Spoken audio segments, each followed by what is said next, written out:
Woo! A spectre is haunting British politics. The spectre of the Green Party under Zach Plansky. In a shock poll, the Green Party, under its leader, Zach Plansky, has pulled ahead of the Labour Party. According to the pollsters, find out now, the Greens are on 15%, the same level as Labour. But as economist James Meadway notes, if you look at the detailed results, the Greens are on 15.31% compared to 15.23% for Labour. All right, I'm being a bit mischievous here because polling's got a margin of error. Okay, hands up, you got me. But the trajectory is clear. The Greens are surging and Labour is falling back. The Greens are enjoying their best polling in their history. Just 13 months after winning the election, on the other hand, Labour is on its worst polling recorded in the post-war period. This is clearly a massive political phenomenon, and it is clearly rattling both Labour and the British media. The Green Party membership is also soaring, reaching over 115,000 members, having been less than 69,000 members before Zach Plansky took over as leader last month. Thousands are joining each day. The party's membership has soared past the Liberal Democrats and is about to eclipse the official Conservative Party membership numbers of 120,000, although those figures are likely to be an exaggeration. For one thing, it's not altogether clear what percentage of that membership are actually still alive. But whatever the truth, the Greens are on course to have more members than the Conservative Party in a matter of days. Now, how is the British media responding? Bear in mind, the British media is made up of aggressively partisan political actors. They should be the essential means of dispensing information about what's going on in the world, so citizens can be educated so they can make informed decisions, thus playing a crucial democratic role. Bad news. Almost all British newspapers are owned by a handful of extremely rich media moguls who are wedded to an economic system from which they directly profit. They have clear political aims and objectives. In short, they're political campaigners. The BBC, meanwhile, is governed by a board stuffed with establishment ties, and it is always susceptible to political pressure from the government. When Polanski won the leadership on an 85% margin, you might expect the BBC to take an interest. After all, the Greens have 4 MPs, and the BBC gave Nigel Farage's various outfits huge coverage and a massive platform where they had no MPs whatsoever. Farage owes his rise to the BBC. He's practically a BBC invention. But the BBC's flagship politics show, hosted by Laura Kuenssberg, who is definitely an impartial journalist, refused to give him an interview slot when he won, citing in part, and this is just so ridiculous, the anti-Semitic attack, awful anti-Semitic attack on the Manchester synagogue, even though Zach Polanski is a Jewish Mancunian and the only Jewish leader of a British political party. It's actually offensive that they took that decision. However, he did get a slot on BBC Question Time, and he went on the attack over Israel's genocide and against Reform UK. I'm Jewish, and the reason why that's relevant is I'm one of 5 Jewish people to lead a British political party in the last 100 years. So I take anti-Semitism really seriously, in the same way that I take Islamophobia seriously, because I recognise when they come for one minority group, they come for all of us. And I was really proud of Shrewsbury from the conversation we had earlier about migration and integration, because I think what we're hearing here about the compassion and the kindness towards the other reflects the very best of being British. You can be, in fact, the only way to be morally consistent is to condemn what happened on October 7th and the terrorist attack against civilians, and condemn the genocide in Palestine. Because as...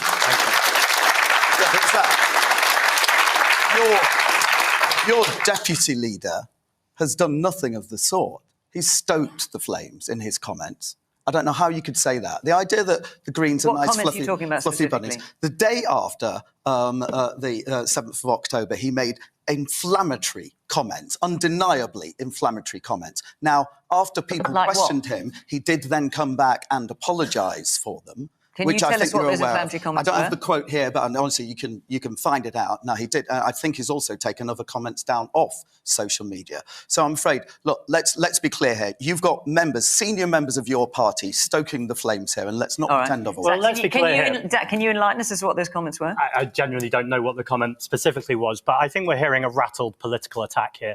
Because as a Jewish man, I feel the genocide very, very deeply.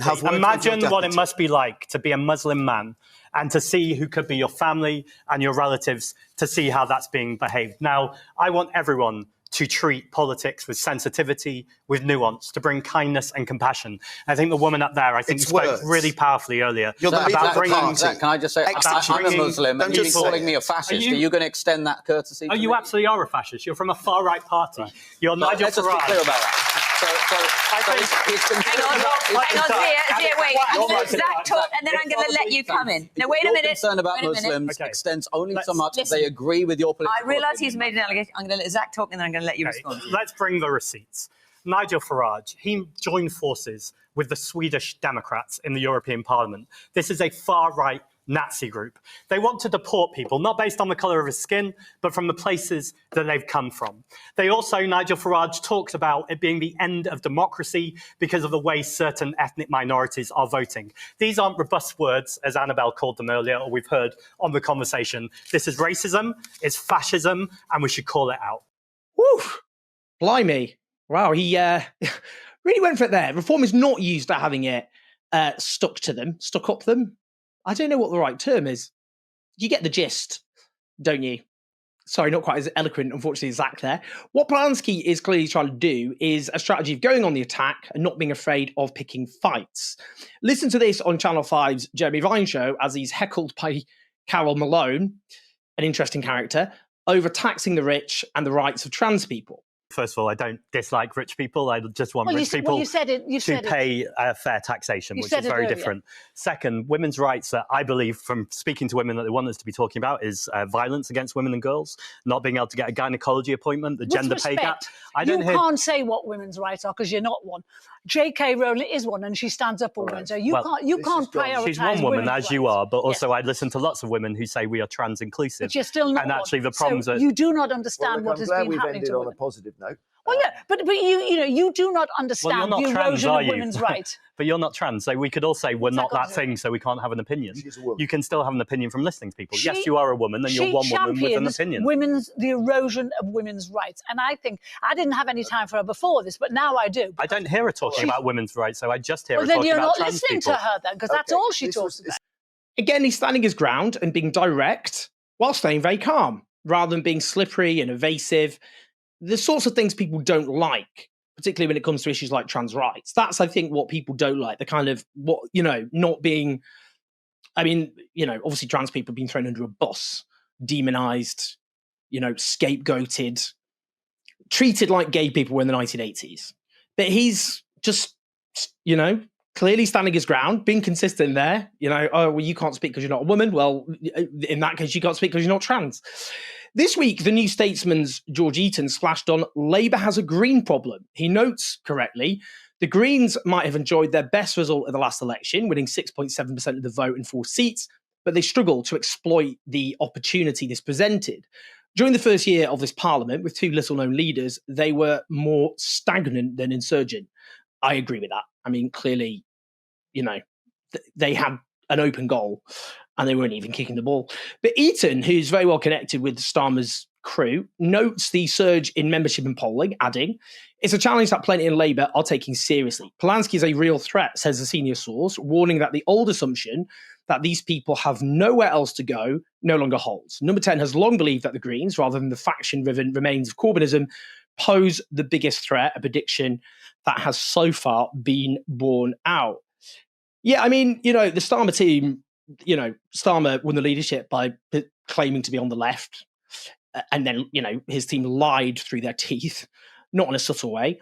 And then they waged a ceaseless war on people who believed in outrageous things, which Labour obviously doesn't believe in at all anymore, like just social justice, equality, not supporting genocide. And their view was, well, we can treat these people like shit and treat them as hateful, evil extremists, but then go, ha, you have nowhere else to vote for. We hate you, but you have to vote for us. Well, how's that going for them? At the moment, they only feel they have to compete with reform. But what if they're forced to compete on their left flank? That's what's been missing. Now, though the Greens only won 4 seats in 2024, as George Eaton notes here, this is me reading what he said, they finished second to Labour in 39 others across the party's urban heartlands, London, Manchester, Bristol, Sheffield and Norwich. Here, like Charles Kennedy's Lib Dems and the New Labour era, they intend to outflank the government from the left. Well, I mean, Charles Kennedy's Lib Dems were not on the left, which should make that clear. They did oppose the Iraq War, but, they're liberals, they're Lib Dems. You can't trust the Lib Dems. They're a franchise, not a political party in any case. Very dishonest political campaigners. The Greens are positioning themselves, and that's what's changed, firmly as a left of Labour Party, which is not what Charles Kennedy's Lib Dems were in a meaningful sense. They would pose to the left in urban seats and then as kind of one nation Conservatives in Southwest seats. That's kind of what they tried to do. But it's absolutely right. This is the point. The Greens came second in all these constituencies without campaigning. That's I'm in a constituency where they came second, having been nowhere in the election before that, and without having, lots of people knocking on doors. If they get an army of people now to do that, well, that gets interesting. Now, there's been a whole series of hit pieces on Polanski from the right-wing media. Polanski is talking nonsense about wealth taxes, bellows the hard-right Spectator magazine, in a piece written by Matthew Bowles from the Prosperity Institute, which was founded by the Dubai-based investment firm, the Legatum Institute. It's worth noting that a team of accountants, economists, experts put together a very detailed plan for a wealth tax back in 2020. The fact that the nation's wealth is sucked into the bank accounts and property and assets of so few is clearly a huge crisis facing our country. Now, The Spectator has something of a crush on Polanski. Another piece has headlined "The Truth About the Green Party's Booming Membership." Woo! Well, look, the gist of this piece is that 110,000 members might sound like a lot, but it's only a tiny proportion of the population. It's no one. I mean, what is this? I don't really get that. Yeah, obviously, the vast majority of people don't join political parties. Hold the press, exclusive. But we do know that the surge in membership of Labour under Jeremy Corbyn had everything to do with the party gaining 40% of the vote in 2017, 2 points behind the Tories. Yes, I know, Labour didn't win that election, but it was a massive jump from a defeat they suffered just 2 years before that, when the party scraped 30% or so. Now, in the current political climate where voters' loyalties are split in lots of different directions, the realistic objective is not to win 40% of the vote or anything like that. Now, The Telegraph, in particular, cannot stop attacking Polanski. He's become, I think, something of a punch bag for them. Not a punch bag. Makes it sound like he's a kind of, victim whimpering on the floor. But he's rattled them. They're rattled. Why are they going after him? Otherwise, the Green Party's woke new leader is even more deluded than we thought, bellows one headline. The Green Party conference captured everything wrong with a modern hard left, bellows another. The Greens say they've got a plan to stop the votes. Unfortunately, it's barking mad, bellows another. And what about this one? There is a terrible creeping threat. There's a terrible creeping threat to our society, but it does not reform, is another Telegraph headline over a picture of the terrifying bogeyman. That is, of course, Zach Polanski. These are early days. It's not clear how the party due to be launched by Jeremy Corbyn, the former Labour leader, and Zara Sultana, former Labour MP, factors into all of this. That's not been going well so far, if we're honest. The hope has to be they get their act together and that a united front is formed with the Greens. Look, I'm very pragmatic about this. I just want the left to do the best it can. And I want to be able to be in a position to support candidates, left-wing candidates, whether they're in the Greens, this new party, or independents, on a case-by-case basis, to get the strongest representation possible, to get rid of this electoral system, and then we don't have to make pacts and all the rest of it. People can just stand, under proportional representation under their own banner. Both Corbyn and Sultana have a very important role to play in the left, as do those they've inspired to support their new initiative. And there'll be a conference coming up, and when that conference happens, I'll be there covering it. And I want it to do well. I want the left to do well. Right now, though, it's very heartening to see Zach Polanski causing waves. A national political conversation has been bleak and depressing beyond words. It's been about bashing migrants and refugees and minorities. But actually, there is a huge number of people in Britain who want an alternative. They want public ownership of our utilities and services instead of having them run as cash cows for profiteers. They want the rich to pay a fair amount of tax so we can invest in our crumbling society. They don't want to punish young people with debt for daring to dream of a university education which we all benefit from. They want workers that have proper rights and security. They want a green industrial policy that tackles the climate emergency while creating well-paid, secure jobs, not least in communities battered with deindustrialisation, which never recovered. They want improving living standards and public health from tackling that climate emergency too. They want us to solve the housing crisis with top-quality public housing rather than lining the pockets of property developers and building luxury flats that the vast majority can't afford to live in. They want a foreign policy based on peace and security rather than, say, arming a genocide and backing unpleasant dictatorships and being, the little cook of Donald Trump. The problem is that so far we've lacked leadership. And that's been, it's all been about Farage and the Farage show. And, that has meant a race to the bottom. But that's now changing. Now there is leadership. And, I, for one, will be wishing Zach Polanski and the Greens well. I'll be tracking the progress. And I hope it means changing the political conversation as well. That's very important. But, the election is a long way away. But let's see. Let's see if we can actually, change the country, get some hope back in, rather than fear, despair, and hatred. I think that would be a good, refreshing change, wouldn't it? Please like and subscribe. Leave your thoughts in your comments. I want to hear your thoughts. Do share the video. And yeah, just want to hear your thoughts, guys, generally about this. But we'll be keeping an eye on this. Help us take on the right-wing media at patreon.com/7Jones84. You make all this possible across all the different media platforms. I'll speak to you soon.